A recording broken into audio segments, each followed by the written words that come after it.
I last week heard some really sad news that a friend of mine, somebody who was actually on our coaching course, not my coaching course, but it's when I did my life coaching certification, took her own life in November. And I really just wanted to reach out to say, firstly, how difficult it is when one hears, especially with us being in the coaching industry, when one hears of something so tragic, to realize that no matter how close we were with her, that she didn't feel it warranted her reaching out to us to chat to any of us for help. And that is, and this happens in families and loved ones and friends when somebody chooses to take that path, is the guilt that people sit with afterwards to say, how did I not pick this up? How did I not realize how dire her situation was? Um, Chastising ourselves because we possibly didn't keep in touch as much as we could have or should have. But hindsight yeah, doesn't really help. Um, and as much as we might reach out to friends, it's impossible to be doing it all day, every day. So ultimately, and this is something that is very hard for people to understand, when somebody in their lives does choose to commit suicide, it is their choice. And as difficult as it is, and this is the big thing even with coaching, is it's that person's life. They make the choices, the final choices. It's something we cannot force somebody to live their lives a certain way. We can help direct them to paths that may be easier or support them through really difficult times, but we cannot live their lives for them. We cannot make choices for them because we don't always, even if they share the information with us, we don't always understand the emotional toll or stress or strain that a person might be going through. And for us, it might be easy, and this is the reason why coaches may not give advice, to say, oh, we think you should do this, or possibly you should do this. We can, however, use case studies without naming any particular people or with specific people to say, we know somebody who was in a similar situation, and this is how they managed to deal with it. Or even with ourselves, if we have a similar experience, we can say, when I was going through that, this is what I found helped me. But it's something really that before you take or make that kind of drastic decision, please try to open up to the people close to you and explain what you're going through. Unfortunately, and yeah, I've been in a similar situation where I have had to, the choice was either I end it all or I reach out to my sons and tell them the situation that I'm in. And if they can help me, that would be fantastic. But if they can't, well, then so be it. But, and yes, I have been extremely fortunate that my boys are in a position to help me.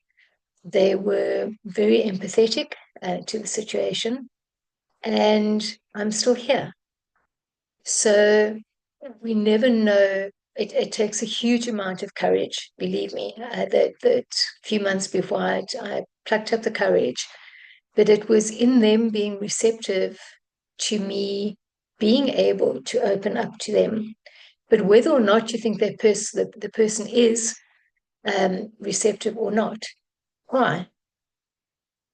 If it then doesn't work out, well, then at least you've tried. And I think this is something people quite often ask me how I stay as resilient as I have been and am. Sometimes I don't know how, purely by the grace of God. Most of the time, I think, and my it's love for my sons and their families. But it's having the courage to try everything possible to make something work. Because even if it then doesn't, my conscience is at ease. I can, with all honesty and openness, say, you know what, I've tried this, I've tried this, I've tried this, I've reached out to this person, I've reached out to that person, I've tried doing this, I'm learning something new, I'm that, and believe me, I don't have all the answers, but I will not just give up. I have to keep fighting to have the life that I want my family to have and that I want to have, and I have worked very hard for. So I'm not going to give up easily. So no matter how much resistance there might be, and who knows what spiritual warfare is going on, or normal everyday life stuff that happens to try and push us off our path, um, is that determination that, you know what, even if I go down, I will go down fighting. That's not fighting society or anything, that's fighting the odds against me.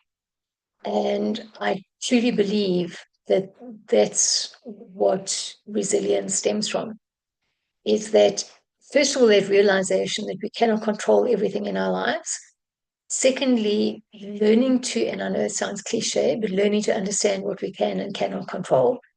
Learning to understand that and this is something, because I am an emotional person and an empath, learning to understand that sometimes my emotions can overwhelm me, and learning to be able to step back and almost observe things that are happening in my life as an observer instead of an active participant helps to allow me to make more rational decisions, and to step away from the emotion and not be overwhelmed by it, or yeah,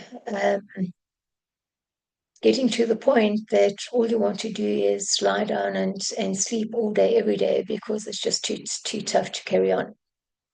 So we're also realizing that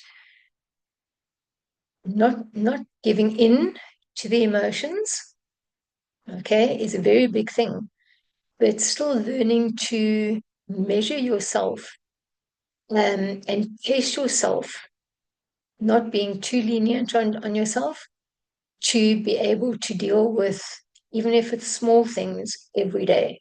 You try and get through your workload, the situation you're facing, people you have to deal with, etc. So trying not to put too much on your plate every day. And yes, having the courage and letting our pride take second place, um, to reach out to people who might be able to help you. And even you might be surprised to people who you might not think would be in a position to help you, but actually are. So again, and I should have learned this in my sales days, that don't ever make assumptions of people that want to give you their business, because sometimes the most obvious companies don't. And somebody hears about you from this person, that person, that person. It might be like 6 or 7 people away that they've heard something good about you. And you get this call to say, look, I really need help with X, Y, and Z. Can you possibly help me? So, yeah, that's big key is never to give up, to keep the faith, whether that's in the universe, God, yourself, life, and keep going on. So, yeah, I hope these words of wisdom help a little bit.